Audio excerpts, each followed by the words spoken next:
Boa noite, professor. Boa noite, professor. Ao microfone. O teu microfone está desligado. Boa noite, um prazer estar aqui com vocês. Boa noite, Reginaldo. Bem-vindo, Reginaldo. Prazer te reencontrar. O professor, ou Reginaldo, melhor Reginaldo, né? Porque a gente é tão amigo, chama de professor. Eu prefiro. Então é o seguinte, acaba de sair a notícia de que o Paraguai convocou o embaixador do Brasil por conta de uma fala do Lula sobre a guerra da Tríplice Aliança, que ocorreu em 1870, se não me engano, uma guerra de 5 anos e uma chacina ali, né, no Paraguai. Morreu, acho que todos os homens quase do Paraguai morreram nesse conflito. Um conflito que era uma disputa ali daquela região da Plata e envolveu a Tríplice Aliança Uruguai, Argentina e Brasil. E foi uma guerra muito dura. Agora, o presidente, na fala dele, ele não fez nenhuma ofensa ao Paraguai, ele estava dizendo apenas que o Brasil precisava investir na sua defesa, né? E aí falou, olha, por exemplo, no século retrasado, o Paraguai invadiu o Brasil e aí surgiu a guerra e tal. Enfim, mas foi um en passant, ele não disse nada assim de chocante. Eu sei que é um trauma para o povo paraguaio, né? Porque realmente é para o Paraguai e para os brasileiros e argentinos, porque morreram milhares de negros escravos. Foi ali que a Argentina acabou com seus negros, né? Que foram todos para a guerra morrerem. Foi uma guerra sangrenta. Mas, enfim, eu acho, conversando com o Miola, a gente chegou à mesma conclusão, eu queria saber a sua opinião, que isso aí me cheira a articulação da extrema-direita latino-americana. Parece uma resposta àquilo que ocorreu com o Milei. O Milei veio e ofendeu o presidente. Ele veio e ofendeu um ministro do Supremo. O Lula não ofendeu ninguém. Ele fez um comentário histórico que ocorreu. Ele não falou nada errado. Agora, que realmente foi uma chacina, foi, né? Mas não foi isso que ele estava falando. Queria a tua opinião. Acho que, eu concordo com vocês. Eu acho que, em primeiro lugar, o Lula, no Brasil, para falar de guerra, ele só pôde falar dessa, porque só teve essa, não teve outra, não tem outro parâmetro. Então, acho que ele lembrou justamente para isso, para da guerra. As outras guerras foram contra o próprio povo, né? Isso que eu ia falar. Internas. Porque as guerras, boa parte da América Latina inteira, né? Tem o conflito Peru-Equador, tem Argentina e Chile, mas o grosso de todas as guerras são internas, né? Os militares sempre foram usados para isso. Então, eu acho que estão aproveitando o contexto, estão querendo agitar e levantar essa bola, porque tem essa coisa do Brasil ter sido, vamos dizer, subimperialista, né? Reavivar isso e agora é isso. Eu acho que não tem muito o que falar. Foi uma coisa de passagem, não era nem a questão. Mas daqui para frente é isso. Eu acho que é clima eleitoral e vai acontecer isso frequentemente. Mas assim, a gente tem que pensar o seguinte: eles já estão na campanha brasileira. Milei, o presidente do Paraguai, ou seja, o Trump está fazendo uma invasão aqui dos países que ele conseguiu chegar ao poder. Sim. Então, é um quadro bem diferente que a gente nunca viveu, eu acho. Nunca viveu. Acho que há uma interferência. Eu acho que tem a que a gente vê, eu acho a mais grave a que a gente não vê. Que essas são piores. Então, para trazer aqui o caso, eu acho que vocês já iam comentar, dos 2 funcionários de Estado, né? Eu acho que essa é a visível, que é mais para fazer barulho, porque quando você quer fazer golpe, você faz essa ação encoberta. Aí você vai fazer, você não vai formalmente enviar 2 pessoas para vir aqui. E eles vão agindo, vamos dizer, 2 táticas, né? Essa tática de tumultuar o ambiente, de ativar a militância, e a outra que a gente não vê. Essa eu acho que é mais grave. E essa é que eu acho que o Lula. Eu acho que o Lula tem. A questão, se ele votar, não é a questão militar. A questão mais importante é a questão de inteligência. Ou seja, Nesse sentido, ter informações a respeito, né, de ações encobertas. Não vai ter desembarque de fuzileiro naval, isso não vai ter, mas ação encoberta vai ter. E ao estilo que teve em 64, que teve em outros lugares, quer contar com a elite do país, quer contar com as pessoas aqui, não precisa nem viajar em Tacia, é só para dar um empurrãozinho, né? Porque vai ter gente aqui para fazer o trabalho sujo. Acho que esse que é mais importante. nesse sentido, eu achei o Brasil muito atento. Houve um reflexo muito rápido em barrar a entrada dos caras. Quer dizer, sabiam que vinham aqui articular, assim como depois também gente da Espanha, que vinha querendo aqui atrapalhar. Quer dizer, o Brasil está bem antenado nisso. De novo, eu estou aqui sempre elogiando a diplomacia do Brasil. Eu acho que a vigilância está sendo muito bem feita em relação à interferência no que é possível, né? Estamos sendo atacados. Isso. Estamos sendo Não, atacados. é que essa é a mais visível. O cara indica formalmente 2 funcionários do Estado para ver. Eles sabem disso, é mais para fazer. Agora, você falou a coisa da Espanha, mas eu aproveitaria outro, que vai ser importante nessas eleições.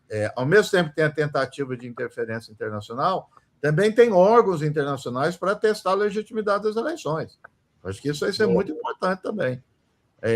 E aí eu acho que o Lula tem um papel novamente importante, né, de ser muito bem visto, inclusive pelos aliados do Trump, pelos aliados europeus, né, porque é diferente a postura do Lula de outros líderes que aí tem cisão na Europa, com os europeus não tem.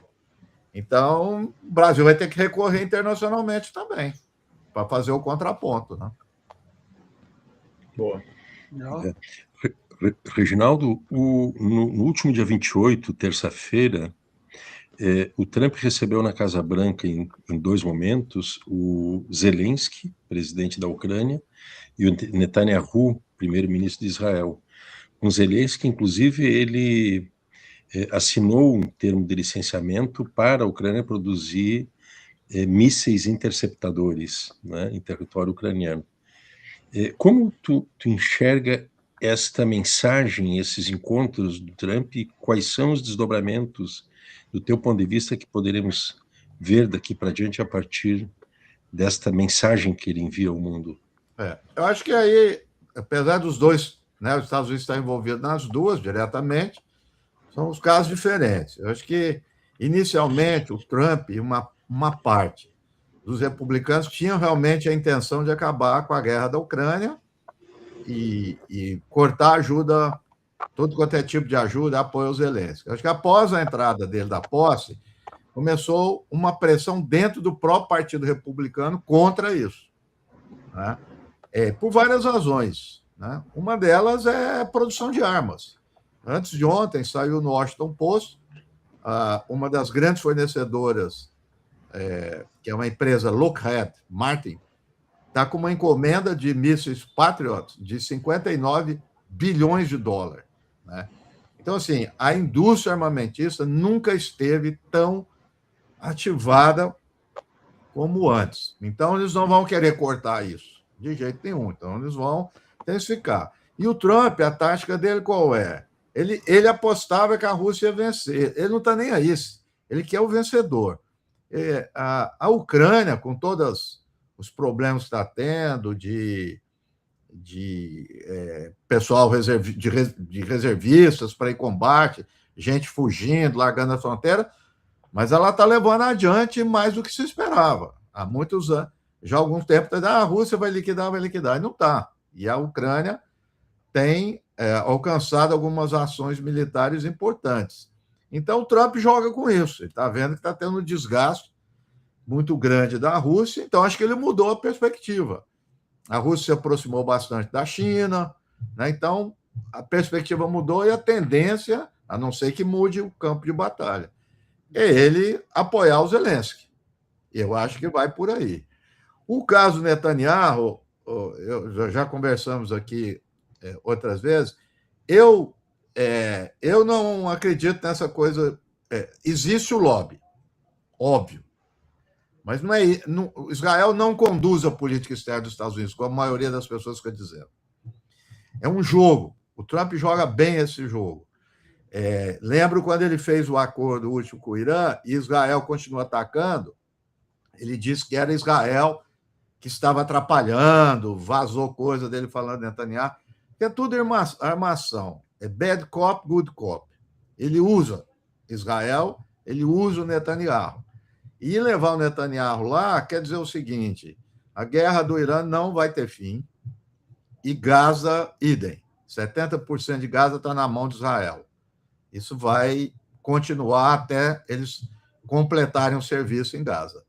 Líbano, ou seja, a leitura que a gente faz é que ele está dando um cheque em branco para o Netanyahu, com todos os probleminhas que às vezes ele fala, que o Netanyahu atrapalha, tudo é conversa mole, né? Então, eu acho que é isso. Ele está... esse encontro é para continuar apostando nessas duas grandes frentes, né? Netanyahu é o rabo que balança o cachorro, né? Quer dizer, o poderoso obedece às determinações do Então, menor. eu não acredito nisso. Eu não vejo assim. Agora, você sabe que aconteceu um fato aí, que eu acho que você deve ter acompanhado, que foi ontem, numa reunião na Casa Branca, uma reunião do Trump com senadores do Partido Republicano, que estavam ali fazendo duras críticas à guerra, né?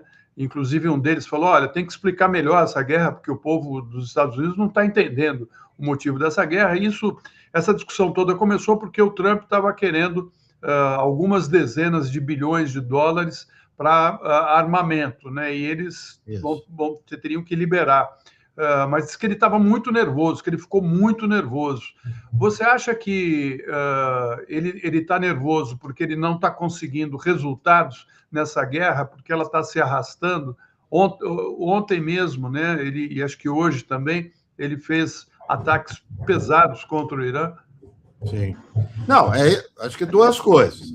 Uma é essa que você está dizendo, que está encurralado, que a variável da guerra acabou se transformando no domínio do Estreito de Hormuz. Segundo os especialistas militares, inclusive americanos, até o momento, já não está acontecendo, impossível, não vai ter, pelo menos a curto, médio prazo. E essa é a variável principal. De outro lado, eu estou dizendo isso, eu sempre coloquei isso, os Estados Unidos não vai fazer um acordo daquele, porque aquele acordo é um acordo que os Estados Unidos perdeu. Eles não vão fazer isso. Como é que uma grande potência...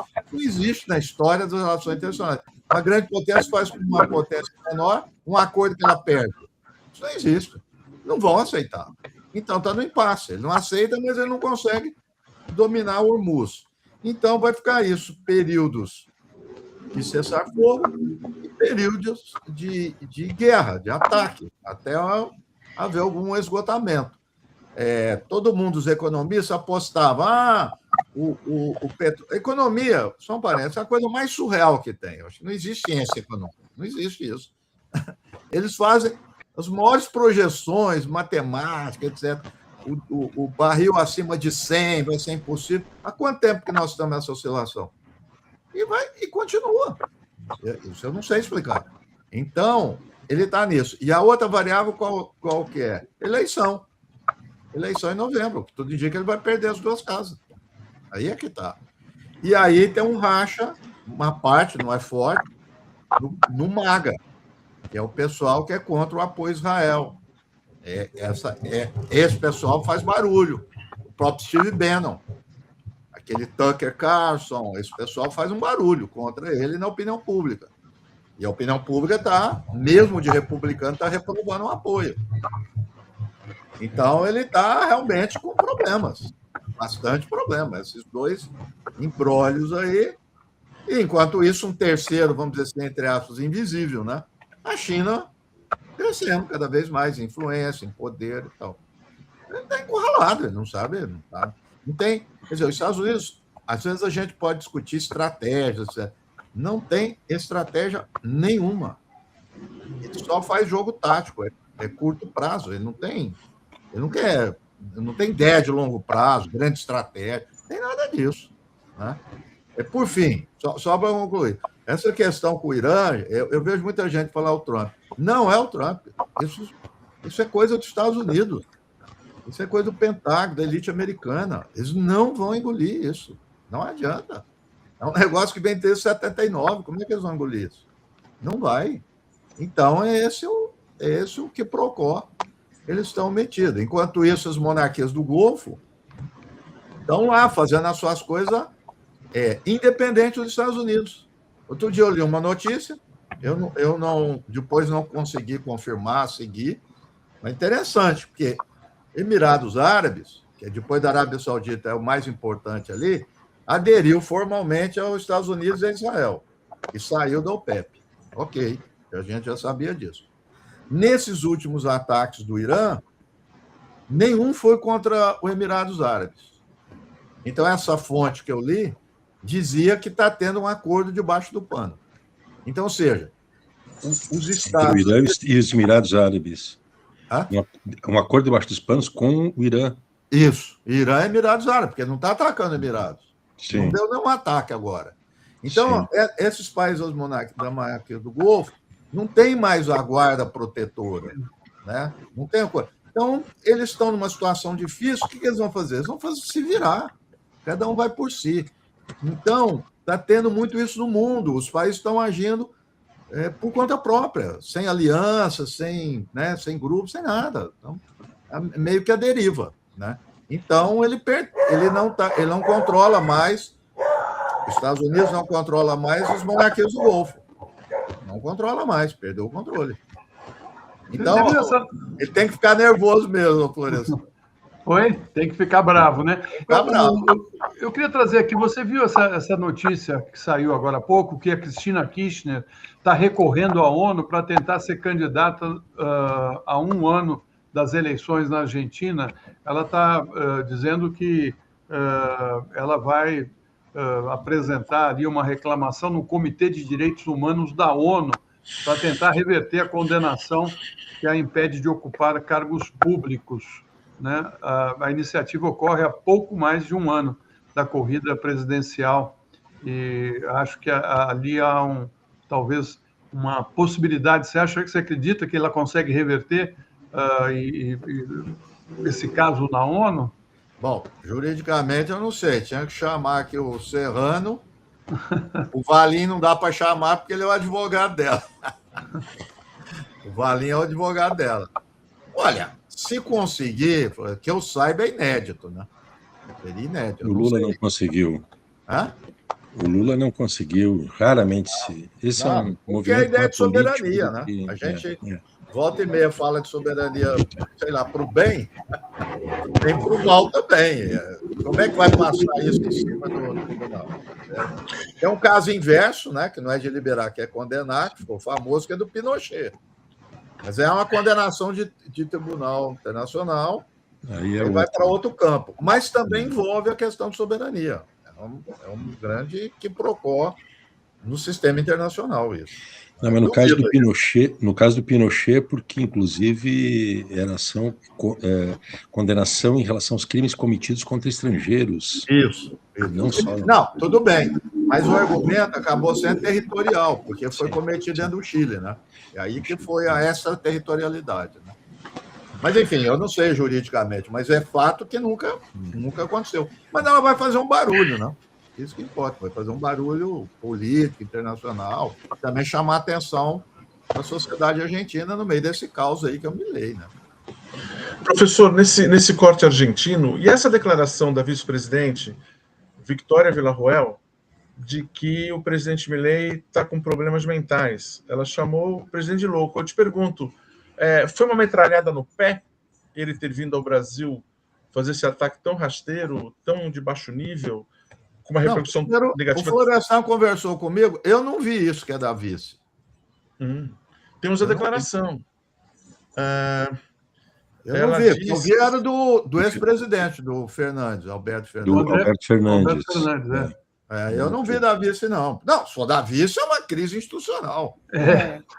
Tá louco, não é? Agora, ele veio fazer barulho aqui. Bom, por várias razões. Acho que, primeiro, é o instrumento do Trump, né? Então, veio aqui claramente amando disso, né? E a outra não é casual, se eu não me engano, foi na mesma semana do caso dos 2 funcionários, né? Fazer esse estardalhaço, é um efeito de dissuasão, né? Ameaças, para jogar dúvida na cabeça dos governantes aqui. Professor, Reginaldo, olha, eu queria só falar, olha, bate sim, viu? Subiu agora a matéria no Brasil 247. A vice-presidente da Argentina faz alerta público sobre a saúde mental de Milei. Gente, Né? A vice-presidente da Argentina, Vitória Villarruel, questionou publicamente nessa quinta-feira a saúde mental do presidente Javier Milei, que vem fazendo ataques ao Brasil desde o último sábado. Né? Ela falou assim: me preocupa profundamente que o presidente da nação replique insensatez e invencionices ou invenções. Tenho genuína preocupação pelo seu Estado e pelas perseguições imaginárias que ele replica na Argentina e no exterior. Falas dela. Então a coisa é grave, né? Grave. Vai ter repercussão, né? Não. Quanto tempo demorou para perceber que o cara que conversa com o cachorro tem algum problema, né? Que percepção lenta. Sara, mas olha só, eu sempre me coloco na coisa de analista porque tem gente que segue, né? Tem gente que segue e gente que apoia, entendeu? Porque assim, ele tem apoio na Argentina ainda, infelizmente. E eu estava falando aqui com o Florestan, eu já sei o passado do cara. O jornalista aí, esse Fux, que agora está na UOL, saiu estampado na UOL dizendo que o Milei fez um discurso que representa os brasileiros. Na UOL, título. Mas esse rapaz só desconsidera, viu? Não, ele sim. Ele que eu conheço. Não, eu não estou falando dele, eu estou falando quem dá voz para ele. A UOL não é a revista OS. Aí é que está, isso que eu estou dizendo. Então é quem dá voz para ele. Que ele fala, eu não me importo, mas na UOL sai um negócio desse? Pelo amor de Deus. Então, assim, ele tem um apoio, mas a crítica dela, provavelmente também, tem, vamos dizer, tem apoio. Que ele é doido faz tempo. Mas por que ela está falando agora? Porque, veja, atingir negócios do Mercosul atinge uma boa parte da elite argentina. É isso que eu vou ler. Quer dizer, a elite argentina não quer ter problema. Quer continuar seus negócios. Como é que vai colocar em risco um negócio desse? Então, alguém lá que cutucou que tem apoio, porque ela também não é doida de falar isso de boca própria para arrumar encrenca com o Milei. Então, traduzindo isso, está tendo briga interna lá. Logo, está começando a sair agora. Aí que está. Isso já vem antes e está se expondo frente a uma... A grande questão da Argentina não é a relação Estados Unidos-Argentina, é Mercosul. Economicamente, é o Mercosul. A gente está no limite aqui, mas é que também saiu uma notícia que acho que combina com essa. Flávio Bolsonaro está trocando de marqueteiro, mandou embora o cara que agitou essa convenção. Quer dizer, o tiro pela culatra dessa história foi muito grande. Claro. No Brasil, perto da Argentina, e tudo bem. Deixa eu te dizer, Reginaldo, o ministro Boulos vai dar uma entrevista agora para o painel direto de Brasília. Então, nós temos que encerrar aqui e passar a bola para eles. Eu sei que você é amigo do Boulos, né? Então, está mais do que justificado. Um grande abraço para você. Alô. Obrigado, hein? Até mais, gente. Um abraço. Obrigado, gente. Obrigado. Boa Tchau, noite. tchau. Boa noite. Deixa eu tirar